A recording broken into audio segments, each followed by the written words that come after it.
Bi le 15 octobre 2019 no foli be mɔgɔ conscient bɛɛ lajɛlen. Foli tɛmɛlen kɔfɛ ka bɔ yen nɔ an bɛna na dɔɔni ɲɛfɔ Mali ko de la. An bɛ don min na i ko bi Mali bɛ lahalaya min na an caman b'a kalama. Wa a bɛ waati jan bɔ Mali tɛ lahalaya ɲuman na. A ka kan ko dɔw bɛ yen nɔ an ka faamuyali kɛ olu la ten. N'an ye Mali problème ta k'a lajɛ, Mali kɔrɔnfɛla in o ye problème la kumaba dɔ ye. N'i y'a ye o problème in fɛnɛ ye bi sɔrɔ, problème in kan ka ɲɛnabɔ cogo min na a tɛ ka ɲɛnabɔ o cogo de la.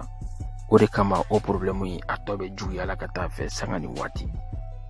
Mais fɛn dɔ kɔni bɛ yen nɔ o ka jɛya an bɛɛ lajɛlen ma, o tɛ kɔnɔdimi ye, o ye ɲɛdimi de ye. An bɛɛ ɲɛ b'o la wa hakiliman bɛɛ ye o faamu.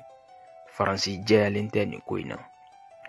Tiɲɛ don anw de ye wele bila Faransi ma ko a kana an dɛmɛ, ka d'a kan terroriste ninnu kun kɛlen don ka Tombouctou ni Gao ni Kidal bɛɛ minɛ. Mais sani o ka kɛ, n ko u kɛlen k'u ka manamanako ninnu daminɛ, an y'o fɔ an tɛ sɛgɛn o fɔli la. Faransi kelen kɔnɔna la u ka représentant kun bɛ yen nɔ, wa Faransi chaînew fɛnɛ kun bɛ o wele ka na lasigi ka ɲininka. TV5 Monde b'o la, France 24 b'o la, ka question poser u kunna. U b'a fɔ ko olu ka yɔrɔ de ye nord in ye, olu b'u ka indépendance ta, u b'a don ta, u b'a bɔ ta. O wagatiw la yen nɔ n'a sɔrɔ ko tiɲɛ yɛrɛ la ko ŋaniya ɲuman bɛ Faransi dirigeant kɔnɔ, ko u tɛ Mali ka tilanni fɛ, o don u kun b'a yira ninnu na k'a fɔ Mali tɛ tilan fɛn ye. Mais u ma olu kɛ. U ye ninnu to yen nɔ ka ninnu na bila fo u ka ko caman kɛ. Après an ka gouvernement ka wele kan taara se Faransi ma k'u kana an dɛmɛ. Faransi nana an dɛmɛ, ni nana dɛmɛ kama, aw jɛra an n'an ka sɔrɔsiw, aw ye u gɛn ka bɔ Tombouctou kɔnɔna la, aw ye u gɛn ka bɔ Gao kɔnɔna la. Mais aw nana se Kidal sisan nɔ, aw ye an ka sɔrɔsiw, an ka lakanabaw, an ka armée, aw ye o bloqué ko o tɛ don Kidal. O tɛ don Kidal ka da kun jumɛn kan, ko n'o donna yen nɔ sisan nɔ, o tɛna taa mɔgɔ woloma ka bɔ mɔgɔ la, o bɛna taa bɛɛ faga, o bɛna taa don ta, o bɛna taa bɔ ta. Et pourtant aw de n'u ye Gao kɛ ɲɔgɔn fɛ, u ma bɛɛ faga yen nɔ. Aw n'u ye Tombouctou kɛ ɲɔgɔn fɛ, u ma bɛɛ faga yen nɔ. N'u ye Kidal kɛ ɲɔgɔn fɛ, olu bɛ taa bɛɛ faga yen cogo di? Donc bɛɛ b'a dɔn la k'a fɔ ko dɔ de don, ko min ye ko labɛnnen ye u yɛrɛ dama ni ɲɔgɔn cɛ cogo sugu dɔ la. Bon o n'a ta o ta ni aw nana k'a bɛ na Mali sécuriser, Malidenw sécuriser de. Mais an ɲɛ b'a la sanga ni waati, bingani bɛ ka taa kɛ an ka lakanabaw kan, olu bɛ ka taa faga, kojugu bɛ ka kɛ u la. Mais mɔgɔ dɔ ninnu an tɛ ka mɛn ko o bingani bɛ ka taa kɛ u la. A bɛ ka fɔ an ka lakanabaw de ɲɛna, aw kana kɛlɛ kɛ, a y'aw sigi fo n'u sera aw ma kuma min na, aw fɛnɛ bɛ sɔrɔ ka aw défend. Donc o de dadigiw bɛ ka kɛ an ka mɔgɔw la. Donc o bɛɛ b'a yira k'a fɔ u jɛyalen tɛ nin ko in na. Maa si sugu bɛɛ bɛ u bolo. A y'a ta ka jateminɛ. MINUSMA bɛ anw fɛ yen nɔ, Barkhane bɛ anw fɛ yen nɔ, G5 Sahel bɛ anw fɛ yen nɔ. N'a fɔra ninnu bɛɛ bɛ yen nɔ, togo ji ni terroriste ninnu bɛ se ka na ka anw ka armée ka kan kulturu attaquer. A tɛ dɔn yɛrɛ mɔgɔ sugu minnu y'a kɛ. A dun mɔgɔw, a tɛ ko mɔgɔ kelen de bɛ na.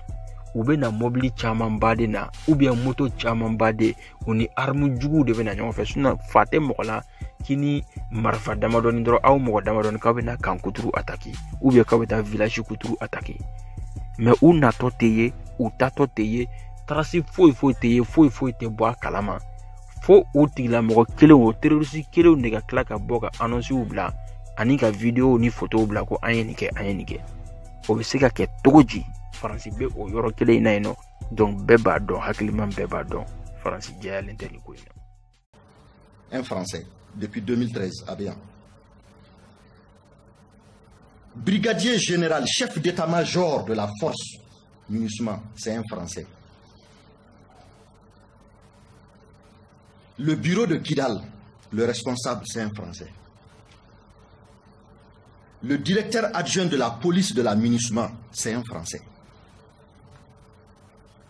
Le conseiller principal de la sécurité de la mission MINUSMA, c'est un Français. Anadif, il n'est pas encore clair. À Djelente Malien, oui, MINUSMA est responsable, mais oui, chez eux, Mami yere tarafo, Touarégou Nyanako, on va vous débarrasser on va vous donner votre... celui qui a promis aux Touaregs leur indépendance pour quitter le joug des esclaves noirs. La phrase « Awa boa datandi » ode kamamba fortan.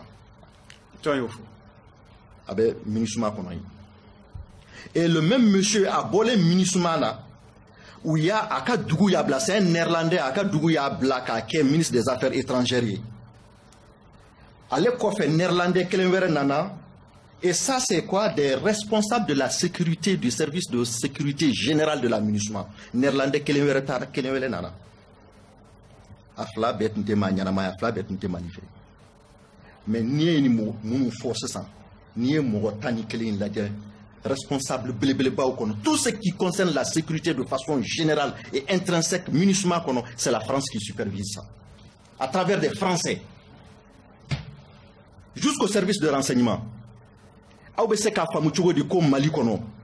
Ils ont des drones, ils ont des avions, ils ont des véhicules blindés, ils ont les satellites. Digne puissance bébé Mali kono ko mogobe seka boli moti kono nana kana mogo faga moto keme ka boli machimuye, c'est archi faux. Nimba yira ka foko ben de kera Mali kama anya fofo ka segen fama tan lame Mali population yere tan lame 600 000 tuba ubu yere debe ka fo don doni mogobe ka fo pourtant tien don ben de Mali kan mais naou son naka foko tien do ame munke ama yere to président bolo ko parce que président de Kabarado atemana président kun président te sebi atesesini Mali gouvernement te se ka fouike ambe yoro mina c'est le peuple malien en kan ka wili ka marché ka fo minisma ka jo a joyoro la ni franciti Mali ka intérêt fait français ka ta ka bankuna ni mo were mi fait ka tugu français ko kata akata ni ma min koko français de kadiye ibe tugu français ko ikera Mali président yo ikera mo were yo ibanga jamana twin ni kelen Mali kelen dron de bambolo a jamana nyogon horoman fana jamana dambi jamana sur la planète akadogo mun ko kulu ye shilame Arabie Saoudite u ka shilame ya ante se ka fo hali u yere te se ka fo ko ulu dalente anga shilame la anye shilame ya ta me anya tani ala ka kodi mun ko ko ulu ye doni kelawe imana ta dinye fa on fe be malien soro min doni be mina ni ko horonya folo an moke o katanda Malien manata yoro anyi mime uti nyinga papier kola eko ni ka foki malien yedro dana bika mais bibi na malika ya tugodi dana boranga nko nunu cien dogolente ko sebagoyi hakilima mana ta ka jenge doni ndoro abisinga cien yedindo France tisiga nako ale nana Mali de Mali kama France ni Mali armée ga jeka Tombouctou libéré ka Gao libéré ou sele Kidal ou ka Mali armée bloqué noko au Canada o ti se ka kɛ ten gansan o ayo ko ta dɔrɔn aw ka jɛngɛ aw ka filɛ mun de kama an ka armée a tɛ ka don Kidal kɔnɔ i komi n'a fɔ Faransi yɛrɛ cɛdenw olu bɛ Kidal kɔnɔ cogoya min na olu minnu ka jamana tɛ e nana mɔgɔ dɛmɛ a ka du kɔnɔna kungo la e b'a fɔ o tigi de k'a ka jɔ da la e bɛ du kɔnɔ yen nɔ i nana dɛmɛ ka mɔgɔ min kɛlɛ e ni o bɛ du kɔnɔ yen nɔ aw bɛ ka min fɔ ɲɔgɔn ye aw bɛ ka min tobi ka du yen nɔ aw de b'o dɔn dutigi bɛ da la o bɛ se k'o dɔn wa aw bɛ ka bɛn min na ye aw bɛ ka min fɔ ye aw de b'o dɔn dutigi bɛ kɛnɛma o bɛ se k'o dɔn wa o tɛ ka dutigiya minɛ dutigi yɛrɛ la wa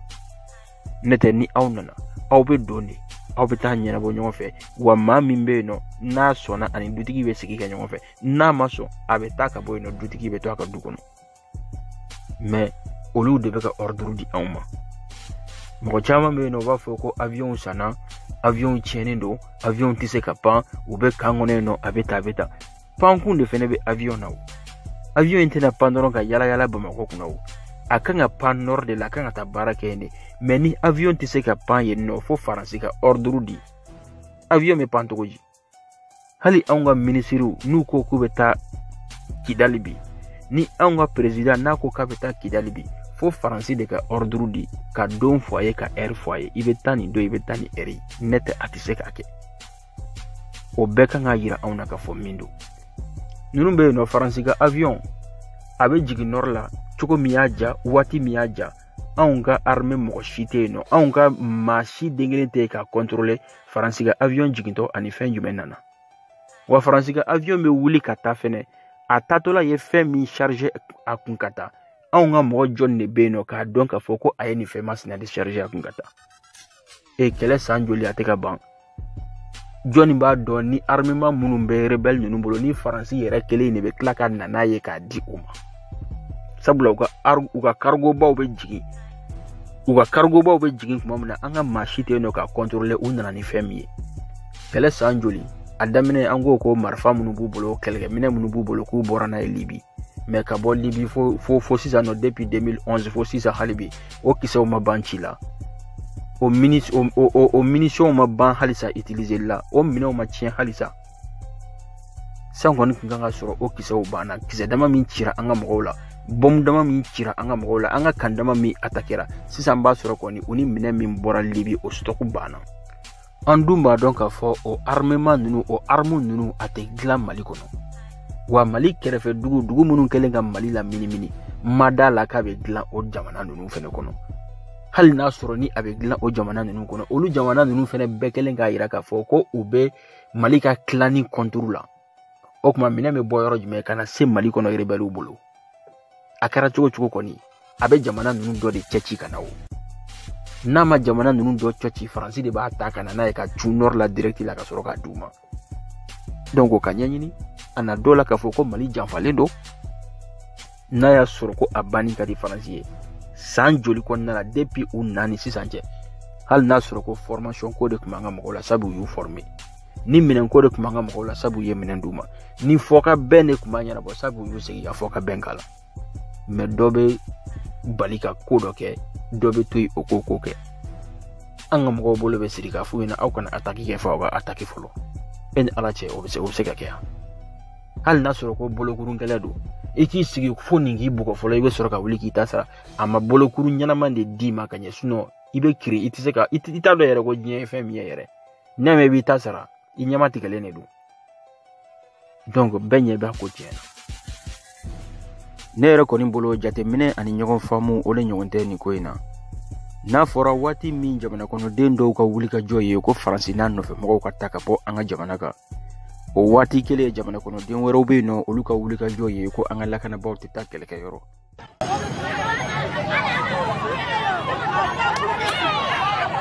aw ni sɔgɔma mun kilara jumɛn de b'aw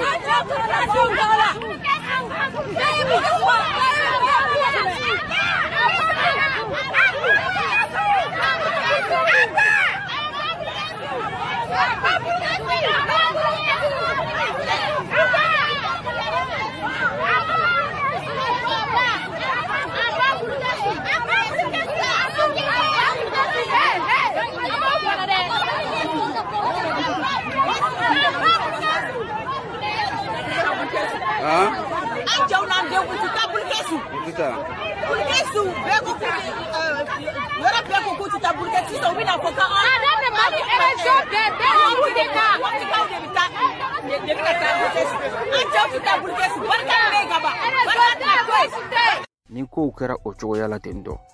an kɔni b'a dɔn fo ka taa min kɛ banbagaci ninnu tɛna an ka kɔrɔnfɛla segin a cogoya la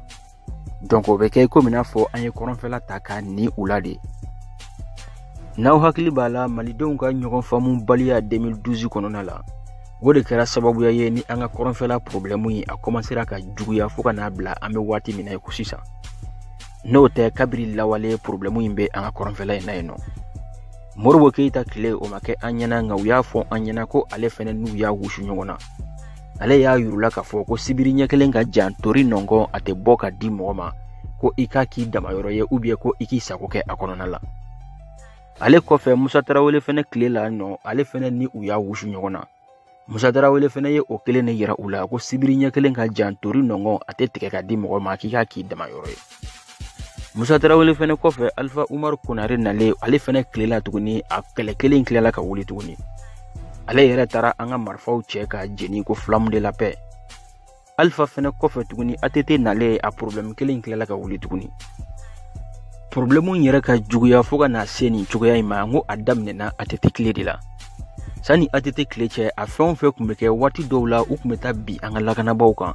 u kun bɛ baru la mais an ka lakanabaw bɛ tila ka wuli tuguni ka u pousser fu bɛ boli k'an ka jamana bila mais mun kɛra sababuya ye ni problème in nana juguya nye fonyo kele min fo malidenw ni ɲɔgɔn cɛ dɛ o de kɛra sababu ye ni problème nana juguya ka da kan an ka armée yɛrɛ kɔnɔna la yen olu yɛrɛ dama nana fɔ ɲɔgɔn kɔ u nana u ka coup d'état ko in kɛ donc armée fankelen fɛnɛ ko olu bɛ ATT de kɔ fankelen dɔ in ko olu tɛ ATT kɔ donc o de nana ni bere rouge ni bere vert ka mankan ye o fɛnɛ kɛlen bere rouge minnu kun bɛ an ka kɔrɔnfɛla la yen o bere rouge ninnu ko olu seginna ka da kan olu bɛ président min jate u ka président olu bɛ min kɔ ni coup d'état kɛra olu la olu ti to yen n'o kɛra lakanabaa tɔ minnu fɛnɛ tora yen olu fɛnɛ jama kun ka dɔgɔ i komi ye kuma min fɔ n ka kuma kɔnɔ i formelen do cogo cogo kɛlɛkɛminɛ b'i bolo cogo cogo ni i jama ka dɔgɔ ni i ni minnu bɛ kɛlɛ la ye jama dɔgɔya kama o tigilamɔgɔw bɛ se ka se i la donc a kɛra sababuya ye mɔgɔ tɔ min fɛnɛ tora yen olu fɛnɛ tilala ka segin u kɔ u seginnen nord fɛnɛ tora ninnu bolo yen u y'a k'u sago ye u ye yɔrɔ bɛɛ minɛ fɛn minnu jɔ u b'a k'a kɔnɔ donc a kɛra komi n'a fɔ u ta don sisan donc ni an nana o ko kelen lajɛ sisan ko o fɛnɛ bɛ ka na tuguni an ka lakanabaa dɔw yɛrɛ ka laɲini tɛ k'u ka ta ye o de kama ne b'a fɔ k'a fɔ ko ka faransi gɛn pepepewu nin cogoya in na hali ni faransi an b'a dɔn a jɛyalen tɛ nin ko in na dɛ an de b'a wajibiya kan sisan a ka jɛya n'a banna jɛya ma an bɛ se k'a gɛn o la wa sani a ka gɛn o la an k'an gɛlɛya an ɲɛfɛn minnu fɔ o k'a sɔrɔ olu bɛ an bolo o k'a sɔrɔ an ka lakanabaaw u formelen don ka ɲɛ o k'a sɔrɔ an ka lakanabaaw maramafɛnw b'u bolo minnu bɛ se ka kɛlɛ in kɛ o k'a sɔrɔ an ka lakanabaaw nɔmuru fɛnɛ a bɛ se ka kɛlɛ in bɔ a ka kɛ mɔgɔw ye fɛnɛ kɛlɛ yɛrɛ dusu bɛ mɔgɔ minnu kɔnɔ sinon n'a ma kɛ olu ye tɔ ka jɛ de don donc o kama an bɛ se ka faransi ko in k'a lajɛ diɲɛma jɔlen na ka girin k'a f'u ɲɛna de a ye ta ka bɔ yen a ye ta ka bɔ yen an ka lajɛ an bɛ se k'u koron cogoya min na n'u nana an dɛmɛli de kama u ka dɛmɛ in kɛ sɛbɛ yɛrɛ yɛrɛ ye n'u yɛrɛ ka dɛmɛ n'u tɛ fɛ k'a kɛ sɛbɛ yɛrɛ yɛrɛ ye an bɛ sɔrɔ k'u labila o la parce que an bɛɛ b'a dɔn nɔri in bɛ faransi ka sagoya de la an y'a fɔ cogoya min na an t'a dɔn u bɛ ka fɛn o fɛn kɛ nɔri in na yen u yɛrɛ dama de b'a dɔn u ni minnu bɛ ka kɛ olu de b'a dɔn yen il se peut que même hali nɔri in na yen cɛncɛnmuguba ninnu cɛla yen dɛ a bɛ ka kɛ déchets nucléaires dɔw don yɔrɔ ye olu bɛna taa don yen yanni san damadɔw cɛ sisan o fana effet bɛ se ka wuli an ka jamana kɔnɔ a bɛ se k'an ka dugukolo jukɔrɔla tiɲɛ sɛnɛkɛfɛn tɛ ɲɛ foyi tɛ ɲɛ a bɛ se ka kɛ fɛnɛ a bɛ kɛ malformation bɛ kɛ den kura minnu bɛ bange ka na diɲɛ kɔnɔ a bɛ se ka malformation ni fɛn dɔw bila olu la donc fɛn caman de bɛ se ka kɛ nɔri in na yen cɛncɛnmugu in na yen u ka fɔ la ko nɔri ye zone stratégique de a drogue ko affaire ninnu wo a arme ko affaire ninnu wo a bɛɛ bɛ se ka traiter a yɔrɔ in na yen donc o ko ninnu filɛ nin ye f'an k'a kow lajɛ ni diɲɛma jɔlen de sinon n'an ko an bɛ faransi bolo bɔ cogo sugu dɔ la a laban bɛ tila ka rebelle ninnu armée ka kɛ an kan tuguni an laban f'an bɛ tila ka nimisa ko mun na an y'u gɛn donc an ka kow lajɛ ni diɲɛma jɔlen u bɛ se ka koron cogoya min na dɛ u ka yelen bila ko kunna dɛ an bɛ o de fɛɛrɛw tigɛ an ka mɔgɔw da ka don a opération bɛɛ la u bɛ taa fan o fan an ka éléments ka sɔrɔ a cɛla yen a décision a kana ta ni an ka mɔgɔw ma bɔ a kalama fɛn min bɛ ka kɛ yen an k'a dɔn fɛn min bɛ ka kɛ yen ne yɛrɛ kɔni bolo o jateminɛ sugu o de ka ɲi nin kun ye ne ka dakuruɲɛ damadɔ kuma ye o la sani an ka bɔ kuma kɔnɔna la an ka lakanabaa minnu tanyana kɔsa in na Mondoro ani Bulkesi an bɛ dugawu don kɛ u ye ala ka hinɛ u la ala ka yafa u ma ala k'u da yɔrɔ suma ka bɔ olu fɛnɛ la fɛn o fɛn wɛrɛ de bɛ yen ko a nin tanyana Maliko la an bɛ dugawu kɛ a bɛɛ lajɛlen o cogo la ala ka hinɛ u la ala ka yafa u ma ala k'u da yɔrɔ suma k'u fara silamɛ sugu kan kuma kun ye o de ye ko fɔ hakɛto bɛ o la sɔli ala Muhamadu